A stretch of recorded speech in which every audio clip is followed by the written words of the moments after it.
Pernah nggak sih kamu tuh mau vaksin, terus parno duluan karena, ada desas-desus tentang efek sampingnya?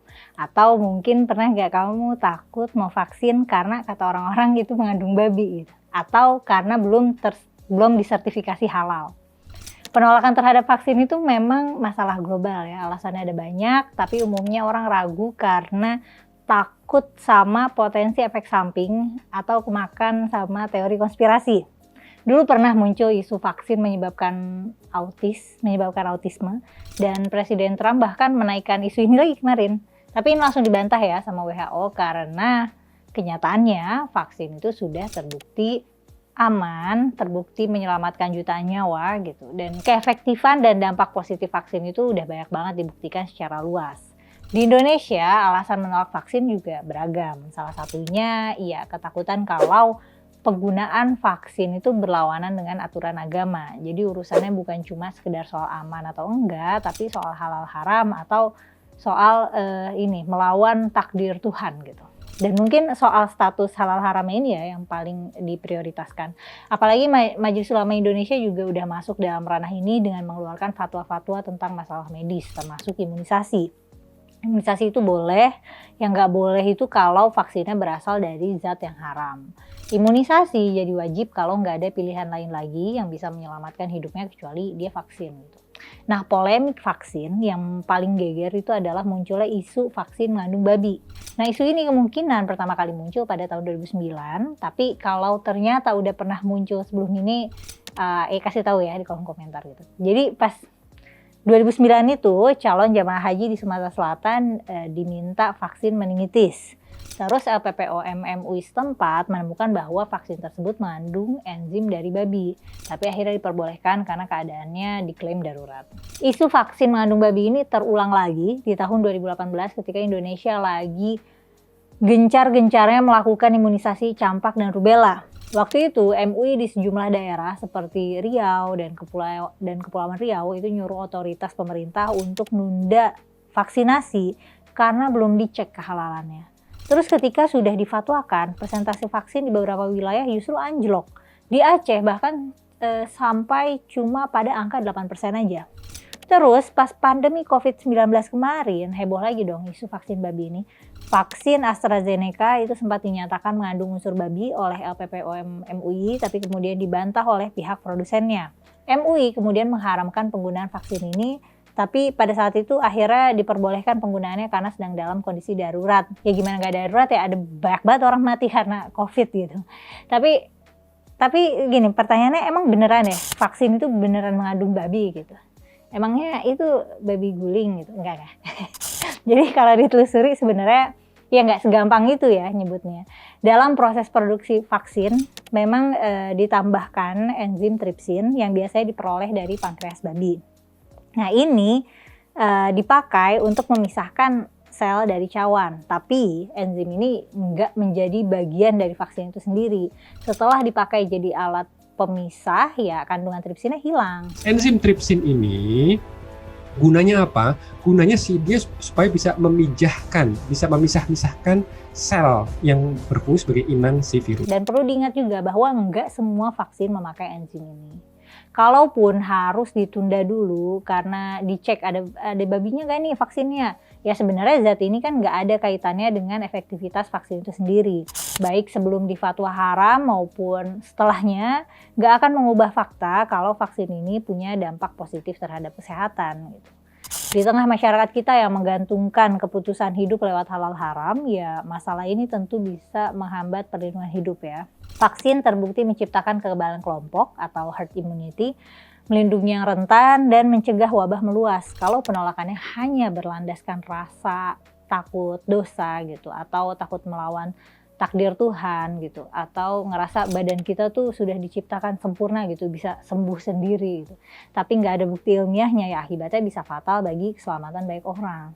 Dalam praktik medis lain seperti transplantasi dan donor organ, persoalan agama dan kepercayaan masyarakat itu juga sering jadi batu sandungan ya. Direktur RSUD Dr. Sutomo itu pernah mengakui hal yang sama.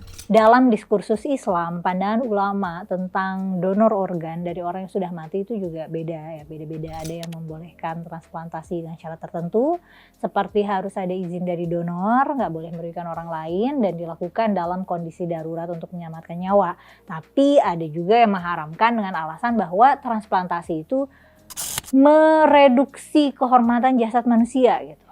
Ya, urusannya mah harga diri nih bos. Jadi MUI sendiri sih membolehkan donor organ baik dari pendonor yang masih hidup maupun sudah mati dengan syarat-syarat tertentu. Jadi kalau disimpulkan ya nggak ada konsensus keagamaan gitu, nggak ada kesepakatan yang pasti tentang donor organ ini. Yang pasti sih, yang jelas gitu secara medis donor organ itu ya salah satu cara yang realistis ya untuk menyelamatkan nyawa ketika memang pasiennya butuh donor gitu. Tapi ya nggak semua agama mempermasalahkan donor organ. Dalam tradisi Buddha misalnya, mendonorkan organ setelah meninggal itu justru dianggap sebagai tindakan welas asih gitu dan tindakan kebaikan gitu. Menurut Biku Jotidamo, mendonorkan organ tuh nggak menyalahi aturan kepercayaan karena ini merupakan praktek nyata dalam ajaran Buddha. Pemeluk Buddha Sri Lankan bahkan dikatakan jadi pendonor kornea mata terbanyak di dunia dan sudah menyelamatkan orang-orang yang membutuhkan donor mata di banyak negara. Contoh lain bagaimana agama itu bisa menghambat pelayanan medis itu adalah kasus transfusi darah ya. Jadi ada kan kelompok saksi Yehova gitu atau Jehovah Witness itu di Amerika Serikat banyaknya. Nah mayoritas mereka tuh menolak transfusi darah gitu, haram gitu buat mereka ya. Pada tahun 1945 organisasi pusat mereka, Watchtower Bible dan Tract Society itu secara resmi menyatakan bahwa transfusi darah bertentangan dengan perintah kitab suci. Mengambil darah seseorang itu dianggap sebagai tindakan yang menentang kesucian hidup yang diciptakan Tuhan. Masalah lain terkait penanganan medis yang sering berbenturan dengan agama juga adalah aborsi. Debatnya tuh sering berputar-putar pada pro-life, pro-choice. Yang pro-life ini nggak jarang alasannya karena aborsi itu bertentangan dengan prinsip agama. MUI juga punya fatwanya nih, dalam fatwanya melakukan aborsi setelah janin itu ditiupkan ruh gitu. Itu sekitar 3 bulan ya. Nyawanya itu haram kecuali ada tujuan untuk menyelamatkan sang ibu. Nah, aborsi sebelum janin ditiupkan ruhnya itu nggak boleh kecuali ada alasan medis yang mendesak gitu ya. Tapi tentu ruh ini itu bagian dari ajaran Islam ya, kepercayaan Islam gitu. Kami percaya bahwa ruh itu ditiupkan setelah 3 bulan gitu. Tapi kalau misalnya apakah sudah ada detak jantungnya itu bisa lebih early lagi ya gitu. Jadi menurut MUI aborsi itu dosa dan semua yang membantu proses aborsi itu ya ikut dosa gitu, baik dokternya dan semua yang mendukung gitu. Nah yang kontroversial itu biasanya ketika kehamilan itu terjadi akibat zina atau hubungan di luar nikah. Nah ini dosanya bisa jadi berlapis gitu, dosa karena zina ditambah dosa aborsi. Tapi kan realitanya nggak sesederhana itu ya, maksudnya pertimbangannya kan bukan cuma soal dosa-dosaan gitu. Ada kehamilan-kehamilan yang nggak dikehendaki seperti misalnya kehamilan remaja atau kasus korban pemerkosaan. Kan ini tidak semata-mata dilihat dari dari sudut pandang janin gitu. Kalau janin punya sudut pandang ya. Tapi juga kelangsungan hidup dan kelangsungan hidup baik bayi dan mental penyintasnya juga gitu. Nah, ada sih ulama yang membolehkan aborsi dalam konteks ini tapi dengan kaidah yang begitu ketat gitu ya, dan hukum aslinya tetap haram. Nah, kehamilan yang tidak diinginkan itu seringkali berujung pada praktek aborsi ilegal yang berbahaya karena aborsi legalnya kan tidak tersedia ya. Dan justru karena stigma agama yang begitu kuat, mereka yang butuh layanan aborsi gitu ya. Misalnya yang urgent banget misalnya kalau anak-anak sih ya, misalnya aduh apes banget kalau misalnya anak di bawah umur terus hamil karena korban pemerkosaan terus dia nggak punya akses aborsi yang aman, itu kan kasihan banget. Dan akhirnya dia mengambil jalur aborsi legal,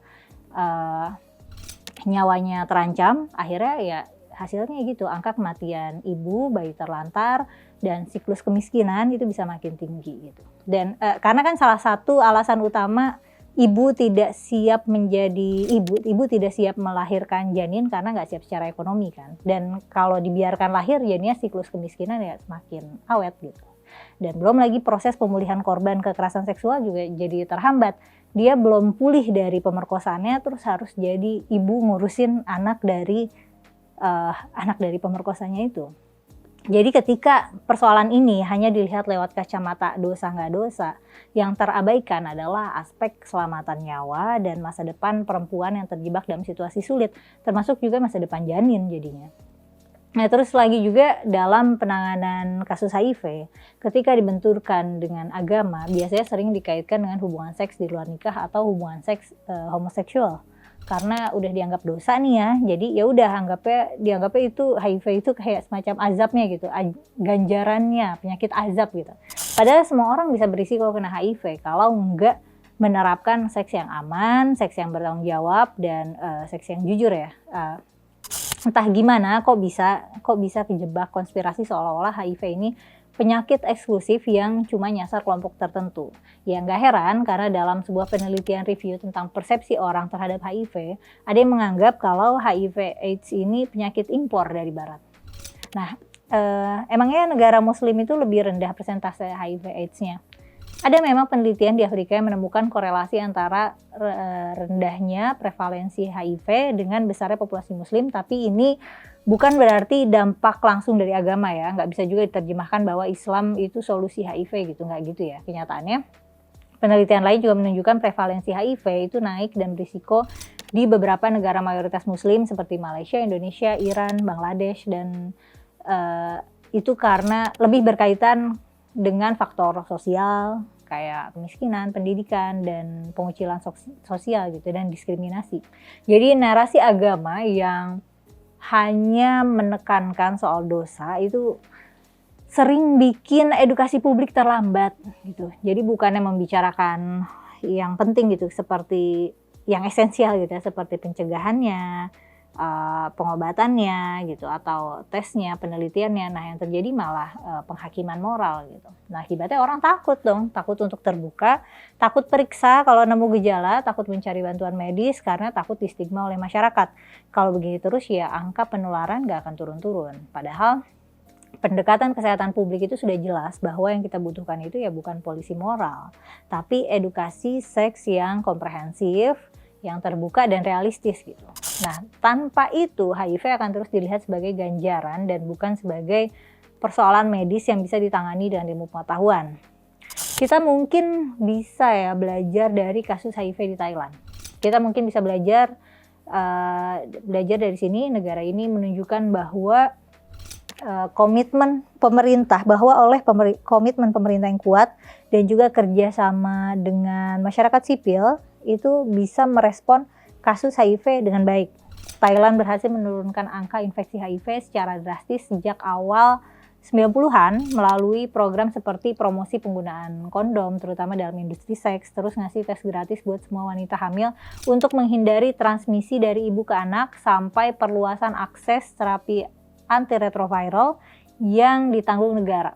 Nah, kelompok yang berisiko tinggi ini diawasi tapi bukan dikasih stigma gitu. Justru menjadi target utama program perlindungan. Jadi pendekatan yang dipakai memang berbasis bukti dan tanpa melibatkan sentimen agama. Ya gimana? Tapi ya gimana ya, kita mau ngasih edukasi seks aja bisa dikira malah kita lagi promosiin seks gitu. Padahal poinnya justru supaya orang mengerti, supaya orang paham risiko dan konsekuensi dari perilaku seksual gitu. Nah di Thailand bahkan ada aktivis yang secara terang-terangan ikut mengkampanyekan penggunaan kondom supaya nggak tabu di masyarakat. Jadi daripada sibuk ngecap ini dosa, ini aib gitu, mereka fokus ke cara efektif untuk melindungi warganya gitu. Dan hasilnya angka infeksi HIV itu berhasil ditekan secara signifikan di Thailand. Nah masalah lain yang sering bentrok dengan agama itu juga penggunaan alat kontrasepsi ya. Masih ada yang menganggap KB itu haram gitu. Tapi Kemenkes kita sendiri itu menganjurkan pentingnya penggunaan alat kontrasepsi dalam keluarga untuk menghindari kehamilan yang nggak diinginkan, memaksimalkan tumbuh kembang anak, dan juga meningkatkan kualitas kesejahteraan keluarga gitu. Karena kan kalau anaknya kebanyakan itu berarti kan kesejahteraan keluarganya juga rentan jadinya ya. Yang ditentang dalam ajaran agama biasanya jenis-jenis alat kontrasepsi yang menyebabkan kemandulan secara permanen. Misalnya vasektomi yang dipotong gitu dan tubektomi gitu. Sebagai gantinya mereka mempromosikan metode kayak putus lepas itu loh, kayak ejakulasi di luar gitu, atau dalam Islam sebutnya azal. Cuman secara empiris tingkat keberhasilannya rendah ya. Jadi tetap punya risiko kehamilan yang tidak dikehendaki. Mau aborsi juga kan haram. Jadi gimana nih mencegah dengan cara yang lebih efektif? Gak boleh, tapi mengakhiri juga dosa. Nah, keputusan medis kayak gini, ini berkaitan juga dengan otonomi ketubuhan ya. Di Saudi Arabia itu pernah ya perempuan dibatasi dalam menentukan keputusan medis terhadap tubuhnya sendiri. Ya memang ya perempuan di sana secara historis itu nggak bisa bebas menentukan layanan medis seperti KB atau operasi melahirkan atau operasi sesar tanpa izin wali laki-laki. Tapi tahun 2019 kemarin Menteri Kesehatan di sana kabarnya mempermudah proses ini sehingga perempuan nggak perlu approval dari wali laki-laki kalau mau operasi. Tapi kalau KB masih harus persetujuan dua-duanya ya. Nah kalau di Indonesia secara hukum sebenarnya udah jelas ya, pasien perempuan dewasa itu berhak penuh memutuskan tindakan medis yang mau dia jalani. Jadi secara aturan izin suami itu nggak wajib ada gitu. Tapi dalam praktiknya sering banget dokter atau tenaga medis tetap minta tanda tangan suami. Kayak misalnya kalau mau pasang alat kontrasepsi atau mau operasi sesar. Jadi meskipun undang-undangnya sudah progresif ya, negara kita ya masih aja berkelindan dengan norma agama. Karena dianggap laki-laki itu punya otoritas terhadap tubuh istrinya gitu. Perubahan apa, pertolongan medis apa yang dilakukan ke tubuh istrinya tuh harus melalui izin suami. Nah makanya kita sulit menyangkal bahwa agama itu ya bisa mempersulit akses kesehatan ya karena stigma-stigma tertentu atau karena nilai-nilai tertentu. Contoh lain dalam konteks kesehatan mental misalnya. Orang-orang udah kalah duluan karena suka ada yang bilang orang yang sakit mental itu kurang ibadah lah, kurang doa dan lain sebagainya. Padahal penyakit mental seperti depresi misalnya, depresi atau gangguan kecemasan atau gangguan mental lainnya itu kan gangguan yang nyata dan butuh penanganan medis. Gangguan orientasi seksual itu juga sering dianggap kelainan atau dosa sehingga orang dengan identitas seksual yang tidak normatif itu sering jadi dipojokin duluan karena identitasnya. Kan sampai-sampai mereka tuh membuat daftar fasilitas kesehatan atau dokter yang aman dan inklusif. Karena memang sesusah itu buat mereka ini nyari layanan medis yang tidak memberikan mereka stigma. Pernah lihat kan ada dokter-dokter di media sosial yang dengan entengnya membocorkan informasi tentang pasien mereka, terus mereka judge gitu di sosial media.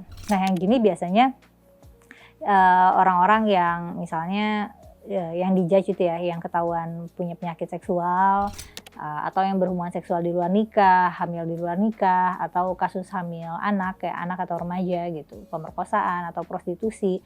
Nah orang-orang ini termasuk tenaga kesehatannya gitu ya, termasuk dokternya, malah fokusnya ke zinanya, fokusnya ke kehormatan perempuan, fokusnya ke ngatain profesinya, nyalahin bajunya. Pokoknya fokus ke hal lain kecuali yang berkaitan sama pemberian akses kesehatan yang layak. Ya kalau kayak gini kan perempuan jadi berisiko takut dihakimi dan ya takut malu kalau mau lapor kasus atau mencari solusi kesehatan yang terbaik buat mereka. Kadang ada juga cerita perempuan yang butuh pertolongan darurat tapi laki-laki ragu menolong karena bukan mahram gitu, jadi takut menyentuh soalnya ada aturan agama tentang sentuhan kan. Nah ada juga dokter yang menolak pasien BPJS karena riba. Jadi ya nggak dipungkiri kalau agama memang bisa jadi penghambat akses pelayanan kesehatan. Nah dari kasus-kasus yang udah kita jabarin tadi ya kelihatan lah ya bagaimana agama lagi-lagi selalu bisa menjadi kekuatan besar untuk mengontrol perilaku massa gitu. Di tengah iklim dunia modern di mana kita bisa menemukan banyak metode-metode medis yang efektif untuk menyelamatkan nyawa seseorang atau memperpanjang angka harapan hidup, ya bayangin aja kalau ini semua gitu dipending dulu, nunggu fatwa gitu, dipending dulu dicek ada babinya enggak gitu, atau ya karena nggak ada pendapat mutlak dari otoritas agama terus jadi ragu gitu. Sedangkan otoritas agama kita mereka bukan tenaga medis, mereka nggak ngerti tentang ilmu kesehatan dan obat-obatan, tapi kita minta fatwa dari mereka gitu. Itu agak ironis ya. Dan ilmu pengetahuan kita sudah makin berkembang dan punya pendekatan yang lebih pasti atau lebih akurat soal bagaimana cara menyelamatkan nyawa seseorang. Standar kesehatan universal tentu ya nggak bisa disesuaikan dengan label halal haram dalam agama, tapi ya harus dilihat efektivitasnya, dilihat dampaknya, dan juga prinsip moralnya secara universal ya. Agama itu juga bisa menjadi perpanjangan tangan dari justifikasi stigma sosial yang membatasi layanan kesehatan, bikin orang takut berobat, dan pada akhirnya merugikan orang-orang yang seharusnya bisa dilindungi. Tapi kalau menurut kamu gimana nih? Apakah otoritas keagamaan di Indonesia sudah bisa menjadi katalis perlindungan kesehatan atau justru masih terlalu stagnan atau bahkan menghambat gitu ya di persoalan kesehatan gitu karena masih mentok di urusan halal haram? Tulis pendapat kamu di kolom komentar ya. Aku Mela mohon pamit, sampai ketemu lagi di konten selanjutnya.